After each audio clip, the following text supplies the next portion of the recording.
पिछले वीडियो में मैंने आपको एसबीआई के इंटरव्यू के बारे में बताया था और आज के वीडियो में अपन उससे एक कदम आगे चलने वाले हैं और ये जो वीडियो होने वाला है आपके लिए बहुत ज़्यादा ही इम्पोर्टेंट होने वाला है। ठीक है, तो स्टार्ट करते हैं। टाइम बिल्कुल भी नहीं गंवाने वाले अपन। देखो, अगर मैं तुम्हें सिर्फ़ और सिर्फ क्वेश्चंस दे दूँ, सिर्फ़ और सिर्फ सवाल दे दूँ इंटरव्यू के, तो भाई आप लोग क्या करोगे ना, 2 दिन पढ़ोगे और उसके बाद उनको भूल जाओगे। ठीक है, लेकिन आज मैं तुमको देने वाला हूँ हर सवाल के साथ में उसके जवाब का हिंट। मैं चाहूँगा कि आप उन सवालों को एक पेपर पे लिखें, पेन पेपर लेकर के बैठना एंड हर सवाल का जो जवाब है वो आप खुद से बना करके लिखना, है ना। ठीक है, नहीं तो क्या होगा, देखो पैनल रिजेक्ट कर देगा आपको अगर आप ओरिजिनल नहीं होगे तो। ठीक है, तो जल्दी से लाइक और सब्सक्राइब कर देना चैनल को एंड अगर आप चैनल पे नहीं हो तो सब्सक्राइब कर देना, क्योंकि ये जो चैनल है ना आपकी पूरी जर्नी में आपके बहुत काम आने वाला है।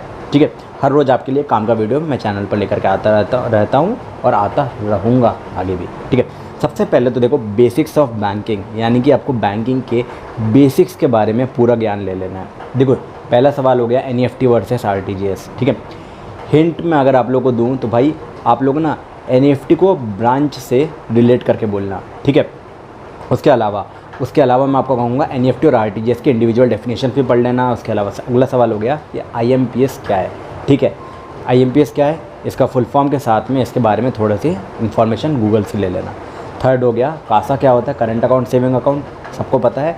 एंड कासा के बारे में थोड़ी सी एडिशनल इन्फॉर्मेशन भी आप लोग ऐड कर देना। अगला सवाल की अगर हम बात करें तो savings account versus current account, savings account versus current account. Hint अगर मैं आपको दूं तो भाई सेविंग्स अकाउंट अपने रोज़मर्रा के लिए होता है, करंट अकाउंट बिजनेस पर्पस के लिए होता है। इसके बारे में और इन्फॉर्मेशन गूगल से ले लेना। पाँचवा केवाईसी क्या होता है। ठीक है, केवाईसी कितना इंपॉर्टेंट है, दोनों चीज़ें, है ना। हिंट अगर दूँ तो भाई फ्रॉड को रोकने में काम आता है, बाकी इन्फॉर्मेशन आप कर लेना। ठीक है, उसके अलावा एसएलआर के बारे में आप लोग थोड़ा सा ले लेना। ठीक है, रिज़र्व आरबीआई के जो आरबीआई किस तरीके से कंट्रोल करता है उसके बारे में इन्फॉर्मेशन कर लेना।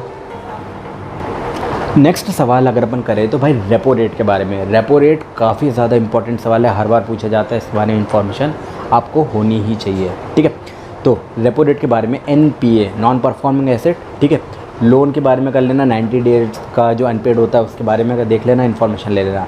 9वें सवाल के बारे में बात करें तो चेक बाउंस कैसे होता है। ठीक है, चेक बाउंस किन किन कारणों के कारण होता है, इनसफिशिएंट बैलेंस हो गया, सिग्नेचर मिसमैच, सारी चीज़ें इन्फॉर्मेशन आप ले लेना। अगला सवाल जो हो गया आपका यूपीआई के बारे में। ठीक है, यूपीआई के बारे में, यूपीआई को कौन मैंडेट करता है, सारी चीज़ों की इन्फॉर्मेशन आप लोग ले लेना। ठीक है, यूपीआई कॉमन सवाल है एंड इम्पॉर्टेंट भी है, इसके बारे में सवाल बहुत आराम से पूछा जा सकता है। ठीक है, अब बात करते हैं आपके प्रोफाइल बेस्ड के ऊपर। ठीक है, प्रोफाइल बेस्ड के ऊपर कई सारे सवाल होते हैं जो कि पूछे जा सकते हैं, जैसे कि सबसे कॉमन हो गया टेल मी अबाउट योरसेल्फ। ठीक है, अगर हिंट दूँ तो भाई इसमें आपका पास्ट का जो एक्सपीरियंस हो गया उसको ऐड करना, फ्यूचर में आप क्या बनना चाहते हो उसको ऐड करना। ठीक है, अगला सवाल आप क्या काम कर रहे हो या फिर करते हो राइट नाउ। ठीक है, आपके जो इसमें डेली टास्क हो गया आप उनको ऐड कर सकते हो। ठीक है, आपके ऑफिस के टास्क हो गए। उसके अलावा अगला सवाल रिस्पॉन्सिबिलिटीज़ आपकी क्या क्या है। ठीक है, तो रिस्पॉन्सिबिलिटी को करेक्ट पॉइंटर्स में क्लियरली लिखना। उसके अलावा अगला सवाल हो गया आपके अचीवमेंट्स क्या क्या है। ठीक है, आपके अचीवमेंट्स क्या क्या है। ठीक है, जैसे कि आप नंबर्स में बोलना है, जैसे 20% ग्रोथ, 30% ग्रोथ, इस टाइप से। ठीक है, अगला सवाल आपने कितना टारगेट अचीव किया, टारगेट बेस्ड। ठीक है, टारगेट बेस्ड भी बहुत सारे सवाल पूछे जाते हैं, तो टारगेट के बारे में अच्छे से आप लोग ज्ञान लेकर के जाना। ठीक है, अगले सवाल की बात कर ले तो डिफ़िकल्टीज़, है ना, क्लाइंट को ऑपरेट करने में किस तरीके की डिफ़िकल्टीज़ आती है, इसके बारे में अच्छी तरीके से इन्फॉर्मेशन आप लोगों को देनी पड़ेगी। ठीक है, अगले सवाल की बात करें तो टीम वर्क के बारे में। ठीक है, कोऑपरेशन किस तरीके से करते हो आप लोग, रिजल्ट क्या निकल के आता है, ये सारी चीज़ें। ठीक है, अगला सवाल कि भाई आपके अगर गैप है ना तो भाई गैप क्यों है। ठीक है, वो गैप को प्रोडक्टिव तरीके में दिखाना, हिंट तो यही है भाई। ठीक है, उसके अलावा बैंकिंग में आप क्यों आना चाहते हो। ठीक है, कोई भी इंडस्ट्री में जाते हो तो वहाँ पर क्यों आना चाहते हो, जैसे आपका इंटरेस्ट है, ये सारी चीज़ें आप लोगों को दिखानी पड़ेगी। ठीक है, अगला सवाल आता है कि भाई एसबीआई क्यों।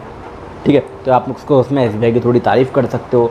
ठीक है, करियर ग्रोथ आपने देखी है, बहुत अच्छा बैंक है, सबसे बड़ा बैंक है, ये सारी चीज़ें आप लोग इंक्लूड कर सकते हो।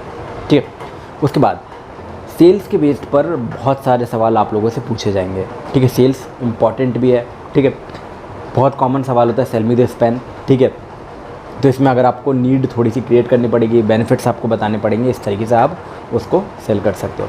अगला सवाल हो गया कि भाई कस्टमर अगर मना करे तो आप उसको कैसे हैंडल करोगे। ठीक है, जैसे कि आप उससे पूछोगे कि क्या प्रॉब्लम आ रही है, इस तरीके से फिर प्रॉब्लम को सॉल्व करोगे। ठीक है, अगला सवाल आता है कि भाई अगर आपका कोई टारगेट मिस होता है तो आप उसको कैसे हैंडल करोगे, ठीक है। जैसे कि आप उसको एनालाइज करोगे, फिर इम्प्रूव करोगे, प्लान बनाओगे प्रॉपर तरीके से, ये सब आपको इंक्लूड करना है, ठीक है। उसके बाद क्रॉस सेलिंग, ठीक है। क्रॉस सेलिंग पे बहुत सारे सवाल पूछे जाते हैं, जैसे कि एक्स्ट्रा प्रोडक्ट हो गया, उसकी इन्फॉर्मेशन आप लोगे, साथ में लिंक करके दोगे, इस टाइप से, ठीक है। उसका अगला सवाल हो गया कासा आप कैसे बढ़ाओगे, करंट अकाउंट, सेविंग अकाउंट के नंबर्स कैसे बढ़ाओगे, रिलेशनशिप मेंटेन करोगे, इस टाइप की चीज़ें आपको इंक्लूड करनी है। उसके बाद हो गया कि भाई आप लोन्स को कैसे बेचोगे, जैसे कि आप नीड्स को आइडेंटिफाई करोगे, है ना, नीड्स को आइडेंटिफाई करोगे, फिर कस्टमर से इंटरेक्ट करोगे, फिर उनको क्रॉस सेल करोगे, इस टाइप से आप लोग लोन्स को बेच सकते हो।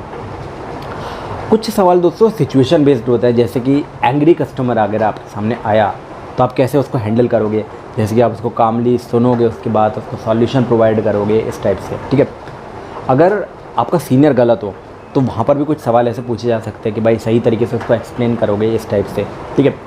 उसके अलावा दोस्तों हो गया आपके फ्रॉड के केस, अगर कोई फ्रॉड का केस आता है तो आपको कैसे करोगे, ठीक है। बैंक के रूल्स को प्रॉपरली फॉलो करोगे, ये सारी चीज़ें आनी है, ठीक है। अगला सवाल हो गया कि भाई अगर 2 कस्टमर एक साथ आ जाए तो भाई प्रायोरिटी आप किसको दोगे या फिर कैसे दोगे, ठीक है। जैसे आप उसको पोलाइटली हैंडल करोगे, प्रायोरिटी दोगे, ठीक है, इस टाइप से, या फिर आप किसी दूसरे एम्प्लॉय को कहोगे कि आप संभाल सकते हो, ठीक है। अब देखो पैनल को देखो परफेक्ट आंसर नहीं चाहिए दोस्तों, पैनल को चाहिए कि आप उसको सही तरीके से सेटिस्फाई कर पाओ, ठीक है। आपको क्लियर बोलना है, कॉन्फिडेंट रहना है, ठीक है। सारी चीज़ें सही तरीके से आपको प्रोवाइड करना है, प्रैक्टिकली आपको ज्ञान देना है। तो आपके आंसर जितना ज़्यादा प्रैक्टिकल होंगे, रेलेवेंट होंगे, उतना ज़्यादा जो पैनल है आपसे इंटरेक्ट कर पाएगा, आपसे लिंक कर पाएगा, ठीक है। देखो लैंग्वेज आपकी जो होती है एग्ज़ाम की, वो आप कोई भी रख सकते हो, ठीक है। इंग्लिश आप कहोगे तो ज़्यादा अच्छी बात है, बाकी आप देख सकते हो कि पैनल किस भाषा में आपसे सवाल पूछ रहा है, आप उस भाषा में जवाब दे सकते हो, ठीक है। बेस्ट तरीका अगर मैं कहूँ कि भाई हर आंसर आप करेक्ट डेफिनेशन के साथ में बोलना है, ठीक है। एग्जाम्पल जैसे कासा की बात होगी तो भाई करंट अकाउंट और सेविंग अकाउंट की डेफिनेशन भी बताओ, उसके साथ में फिर उसको सॉल्यूशन ही और आंसर आपका प्रोवाइड करो, ठीक है। कुछ बातें अगर मैं आपको एडिशनल बताऊं दोस्तों, तो भाई देखो सिलेक्शन आपका नॉलेज से नहीं होता है, आप नॉलेज को कितने अच्छे तरीके से प्रस्तुत कर पाते हो उनसे भी होता है, ठीक है। ये आपकी एबिलिटी होती है, ये एबिलिटी आएगी आपके प्रैक्टिस से, तो आपको इन सवालों पर प्रैक्टिस भी करनी पड़ेगी। आपको स्ट्रॉन्ग तरीके से बोलना है, सिलेक्टेड होकर के बोलना है, मतलब ठीक है, स्पेसिफिक होकर के बोलना है, ठीक है। नहीं तो आप रिजेक्ट होने के आपके काफ़ी ज़्यादा चांसेस आएंगे। ऑलराइट, अगर आपको दोस्तों काम का वीडियो लगा हो तो आप वीडियो को शेयर ज़रूर कर सकते हो अपने दोस्तों के साथ में जो भी प्रिपरेशन कर रहे हैं, एंड वीडियो अगर आपको पसंद आया तो सब्सक्राइब ज़रूर कर देना।